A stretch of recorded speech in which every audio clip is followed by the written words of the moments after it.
जैसा कि मैंने प्रॉमिस किया हुआ था आपसे कि जब हमारा केमिकल काइनेटिक्स का लेक्चर एंड होगा तो उसके बाद मैं आपको एक वीडियो लेक्चर लॉग टेबल किस प्रकार से देखी जाती है उस पर भी बना के दूंगा। तो आज का हमारा जो वीडियो लेक्चर है वो लॉग टेबल कैसे देखी जाती है, किस प्रकार से लॉग वैल्यूज कैलकुलेट की जाती है, उसी पर बेस्ड है। इसका इस्तेमाल आप तमाम न्यूमेरिकल प्रॉब्लम्स में, जो कि मेनली केमिकल काइनेटिक्स में, इलेक्ट्रोकेमिस्ट्री में, सॉलिड स्टेट में या फिर केमिकल इक्विलिब्रियम वाले पार्ट में आपको मिलती हैं, उनमें आप इजीली कर पाएंगे। तो मैं इस टॉपिक को स्टार्ट करूं इससे पहले मैं आपको सजेस्ट कर रहा हूं कि आप अपनी नोटबुक और साथ ही लॉगरिथमिक टेबल अपने पास तैयार रखें और जैसा जैसा मैं बताते जाऊं उसके हिसाब से आप अपनी लॉगरिथमिक टेबल में किस प्रकार से हम वैल्यूज देखते हैं उसको सीखते चलें। तो चलिए शुरुआत करते हैं कि लॉगरिथमिक वैल्यू किस प्रकार से देखी जाती है लॉग टेबल में। मैं पहला एग्जांपल लेकर के चल रहा हूं आपके पास। यह है हमारे पास log ऑफ 1 2 4 5। एक चीज ध्यान में रखेंगे कि जो हमारी लॉगरिथमिक टेबल है उसका एक छोटा सा पार्ट मैंने यहाँ पर ड्रॉ किया हुआ है। इसमें आप देख पा रहे हैं x के नीचे आपको डबल डिजिट दिख रही है 10 11 12 13 14 15। इसी प्रकार ये टेबल आपको एंड मिलेगी 99 तक। ये क्रम आपको मिलता रहेगा। मैंने एक छोटा सा पार्ट यहाँ पर ड्रॉ किया हुआ। तो पहले जो 2 डिजिट होंगे किसी भी न्यूमरल के जिसका आपको लॉग फाइंड आउट करना है, उनके लिए आप इस x वाले कॉलम को देखेंगे।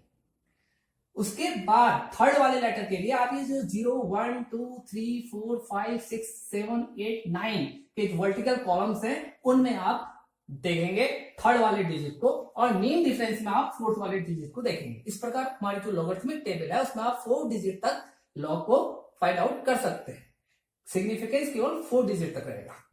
अब चलिए जानते हैं लॉग 1 2 4 5 इसकी लॉगरिथमिक वैल्यू किस प्रकार से हम कैलकुलेट करते हैं, किस प्रकार से हम लिखते हैं। तो सबसे पहली चीज जो आप करेंगे वो आप जो भी आपको नंबर दिया हुआ है उसको आप साइंटिफिक नोटेशन में लिख लें। वैज्ञानिक संकेतन आप जानते हैं किस प्रकार से लिखे जाते हैं। जैसे कि मैं यहां पर लिख दे रहा हूं 1.245 इंटू 10⁻³ इसका क्या है, साइंटिफिक नोटेशन है। अब इसमें आप देखिए 10 की जो पावर में आया हुआ है, ये पावर इंडिसेस है 10 का, वो आपको इसका इंटीजर पार्ट बताएगा। तो इसका इंटीजर पार्ट मैंने लिख लिया 3। और जो 1 2 4 5 की लॉगरिथमिक वैल्यू आप लॉग टेबल से देखेंगे वो आपके डेसिमल पॉइंट के बाद लिखी जाएगी। तो हमने डेसिमल पॉइंट से पहले का हिस्सा लिख लिया है। अब हम उसके बाद के हिस्से के लिए लॉगरिथमिक टेबल को देखते हैं। तो देखिए पहले 2 डिजिट क्या है 1 2, तो हमने किसको देखा 12 को देख लिया। देखिए आप भी मेरे साथ देखते हुए चलिए लॉगरिथमिक टेबल में 1 2। अब उसके बाद थर्ड वाला डिजिट क्या है 4। तो अब आप आगे की ओर तो बढ़ेंगे 0 1 2 3 4, और हमारा जो थर्ड डिजिट है वो 4 है। तो 4 वाले डिजिट को हम ले लेंगे, ये मैंने ले लिया। उसके बाद अब अगला फोर्थ डिजिट इसका है 5th। उसको कहां देखेंगे, उसको मीन डिफरेंस वाली टेबल में देखा जाएगा। मीन डिफरेंस वाले टेबल में भी आपके 1 2 3 4 5 6 ऊपर से लिखे हुए हैं, और आपको चाहिए क्या मीन डिफरेंस में 5। तो 5 के नीचे ये 12 के आगे वाली लाइन में, इसी लाइन में आपने बढ़ना है, और इधर इस कॉलम में 5 वाले कॉलम में बढ़ना है। तो आपका क्या आ गया 70। तो आपको ये 2 चीजें यहां से फाइंड आउट हो गई 0 9 3 4 और 17। यहां पर मैं लिख दे रहा हूं 0 9 3 4 और 17। इनको आप ऐड कर लें, ये हो गया आपका 0 9 5 1। अब ये जो 0 9 5 1 है ये आपका डेसिमल वाला पॉइंट है, तो यहां पर इसको हम लिख देंगे डेसिमल पॉइंट के बाद 0 9 5 1। इस प्रकार आप किसी भी न्यूमरल का लॉग फाइंड आउट कर। तो हमारी जो लॉग टेबल है वो उसका आधार क्या है 10, उसका आधार बेस 10 है, और इसलिए हमें जितने भी कैलकुलेशंस हमने किए हुए हैं नेचुरल लॉग को हमने किसमें बदला हुआ था बेस 10 में बदला हुआ था। इसीलिए क्योंकि जो हमारी लॉगरिथमिक टेबल है वो बेस 10 है, और ये जो स्टार्ट होती है इसीलिए 10 से स्टार्ट है, और क्योंकि 10 में 2 डिजिट होते हैं तो ये 2 डिजिट तक यानी 99 तक ये आपकी टेबल बनी हुई है। अब हम और एग्जाम्पल लेकर के इसको समझने की कोशिश करते हैं। 1 2 3 4। अब हमने लॉगरिथमिक लेना है 1 2 3.4 का। अब मैंने क्या कर दिया है, डेसिमल पॉइंट के बाद भी एक डिजिट ले लिया है। अगर इस तरीके से आपको किसी न्यूमरल का लॉग वैल्यू फाइंड आउट करना हो तो आप फिर वही काम करेंगे। सबसे पहले इसका साइंटिफिक नोटेशन कर देंगे। तो हमारा साइंटिफिक नोटेशन हो गया 1 2 3 4 1.234 इंटू 10⁻²। अब यहां पर देखिए 10 का पावर इंडिसेस क्या है, 2 है, तो हमारा जो होल इंटीजर वाला पार्ट है वो 2 हो जाएगा। अब डेसिमल पॉइंट के बाद के हिस्से के लिए हमें कहां जाना है, लॉगरिथमिक टेबल में जाना है। तो हम लॉगरिथमिक टेबल में जाएंगे और पहले 2 डिजिट हमारे 12 हैं, तो हम 12 वाली रो को देख रहे हैं। और उसके बाद क्या है, 12 के पीछे क्या है, 3 है, तो ये 0 1 2 3 में हम 3 वाले को लेंगे, तो हमारा हो गया 0 8 9 9, उसको मैं लिख दे रहा हूं।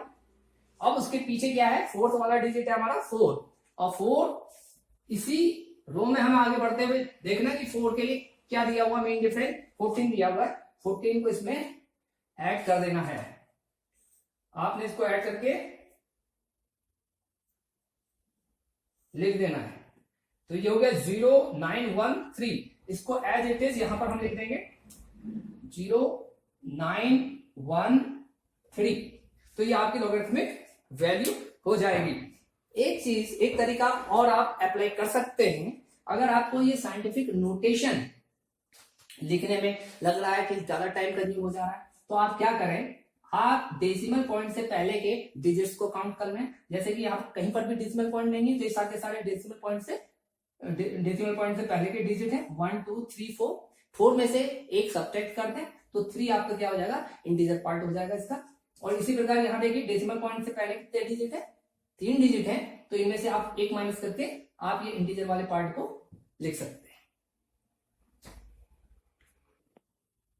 तो आपको लॉगरिथमिक टेबल से वैल्यू फाइंड आउट करना बड़ा इजीली आ जाए, इसके लिए मैं एक थर्ड और लास्ट एग्जांपल लेकर के और चल रहा हूं, और इसको मैं दोनों तरीकों से आपको इसकी लॉगरिथमिक वैल्यू फाइंड आउट करके दिखाऊंगा। तो मेरे साथ आप भी करते हुए चलेंगे। लॉग 14.60 की वैल्यू हमें फाइंड आउट करनी है। तो फर्स्ट मेथड, जो कि हमारी साइंटिफिक नोटेशन वाली मेथड थी, जो मैंने आपको बताई थी, अगर हम उसके हिसाब से चले तो इसको सबसे पहले साइंटिफिक नोटेशन में लिख देंगे। 1.46 इंटू 10⁻1 आ जाएगा। अब यहां पर देखिए पावर इंडिसेस क्या है, 1 है, तो हम इंटीजर वाला पार्ट 1 लिख देंगे, और पॉइंट के बाद जो डेसिमल वाला पोर्शन है उसके लिए हम कहां जाएंगे, लॉगरिथमिक टेबल में जाएंगे। लॉगरिथमिक टेबल में पहले 2 डिजिट क्या है, 14 है, तो हम 14 वाले रो पे चलेंगे, तो 14 वाली रो में चलेंगे। उसके पीछे का डिजिट क्या है, 6 है, तो अब हम ये 0 1 2 3 4 5 6 आगे राइट हैंड साइड को चलते हुए कहां तक पहुंचेंगे, 6 तक पहुंचेंगे। ये 6 में पहुंच गए हम, हमारे पास आ गया 1644, और अगला वाला डिजिट देखिए 6 के बाद क्या है, 0 है, और मेन डिफरेंस में आपको कहीं 0 दिख रहा है, नहीं दिख रहा है ना, तो अब आपको मेन डिफरेंस देखने की जरूरत नहीं है, आपका यही 1644 ये आपका डेसिमल वाला पोर्शन होगा लॉगरिथमिक वैल्यू का। तो अब आप इसको लिख सकते हैं 1644, तो आपकी ये हो गई लॉगरिथमिक वैल्यू। अब हम सेकेंड मेथड से देखते हैं। सेकेंड मेथड में जैसे कि मैंने आपको बताया, साइंटिफिक नोटेशन लिखने की आपको आवश्यकता नहीं होती है, आपको केवल क्या करना होता है, डेसिमल पॉइंट से पहले के डिजिट्स काउंट करने होते हैं। तो यहाँ पर नंबर ऑफ डिजिट्स कितने हैं, डेसिमल पॉइंट से पहले 2 हैं। अब 2 में से 1 को घटा देना है, तो घटाने के बाद क्या बचा, 1, वही आपका क्या होगा, इंटीजर वाला पार्ट होगा, 1 लिख दिया आपने। पॉइंट, उसके बाद फिर वही 1460 था आपके पास, 146 की वैल्यू हमने किससे फाइंड आउट की, लॉगरिथमिक टेबल से, और ये कितनी आई, 1644। तो आप डायरेक्ट फिर लिख सकते हैं 1.1644। देखिए दोनों आंसर्स क्या है, सेम है। तो इस तरीके से आप किसी भी न्यूमरल की लॉगरिथमिक वैल्यू फाइंड आउट कर सकते हैं। कभी कभी आपको कुछ ऐसी लॉगरिथमिक वैल्यू फाइंड आउट करनी होती है, कुछ ऐसे न्यूमरल्स दिए होते हैं जिनमें केवल और केवल एक डिजिट होती है, सिंगल डिजिट होती है, जैसे log 2 की वैल्यू, जैसे log 3 की वैल्यू, log 5 की वैल्यू। तो केवल सिंगल डिजिट वाले की लॉगरिथमिक वैल्यू आप लॉग टेबल की सहायता से कैसे फाइंड आउट कर सकते हैं, क्योंकि जैसे कि अभी मैंने डिस्कस किया, क्योंकि इसका आधार क्या है, 10 है, और आधार 10 होने की वजह से ये जो लॉगरिथमिक टेबल है हमारा कहां से स्टार्ट है, 10 से, और 10 में कितने डिजिट होते हैं, 2 डिजिट होते हैं। तो चलिए जानते हैं कि सिंगल डिजिट वाले न्यूमरल्स की लॉग वैल्यू किस प्रकार से फाइंड आउट की जाती है। हम एग्जांपल लेकर के चल रहे हैं लॉग ऑफ 1 की। अब लॉग 1 मैंने इसलिए लिया हुआ है क्योंकि हमारे जो टेबल का छोटा सा पार्ट मैंने ले रखा है उसमें अगर मैं सिंगल डिजिट देखूं तो मैं 1 को ही कंसिडर कर सकता हूं। इसी तरीके से आप लॉग 2, लॉग 3, लॉग 5 की वैल्यूज भी फाइंड आउट कर पाएंगे।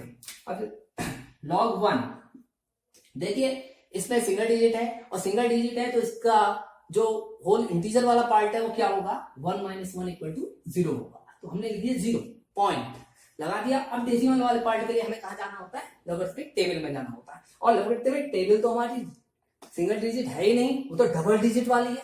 तो हमें क्या करना पड़ेगा, इसके पीछे 0 ऐड कर देना पड़ेगा। तो ये 1 की जगह हमें कहां जाना पड़ेगा, 10 में जाना पड़ेगा। और 10 के पीछे भी हम क्या देखेंगे, क्योंकि उसके आगे भी तो 0 ही होगा और उसको हम किसी तरीके से रिप्रेजेंट नहीं कर सकते, हम इसको इस तरीके से रिप्रेजेंट कर सकते हैं 1 को। तो 10 के पीछे भी क्या है, 0 है। तो 10 के पीछे 0 मीन्स क्या हो गया, 0 0 0 0। तो यही वैल्यू आप यहां रख देंगे तो आपकी ये लॉगरिथमिक वैल्यू होगी किसकी, 1 की।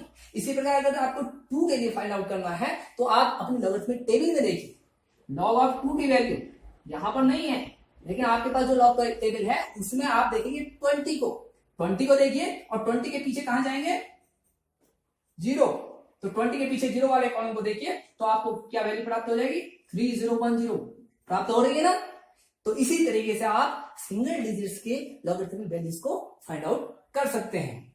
अब हम उन न्यूमरल्स की लॉगरिथमिक वैल्यूज फाइंड आउट करेंगे जो कि बिटवीन 0 and 1 होती हैं, यानी कि जिसमें डेसिमल पॉइंट से पहले कोई डिजिट नहीं होती है। देखिए, अब हमने अनदर जो एग्जांपल लिया हुआ है, एक और एग्जांपल हमने लिया हुआ है और इस एग्जांपल की खूबसूरती क्या है उसको समझिए। इसमें हमने जो एग्जांपल लिया हुआ है वो डेसिमल पॉइंट के बाद ही आपके कोई इंटीजर स्टार्ट हो रहा है, यानी कि ये क्या है, 1 से छोटा वाला न्यूमरल है। अभी तक के जितने भी हमने न्यूमरल्स लिए थे वो 1 से हायर थे या 1 के इक्वल थे। अब हमने ये 1 और 0 के बीच का हमने कोई इंटीजर कोई न्यूमरल लिया हुआ है।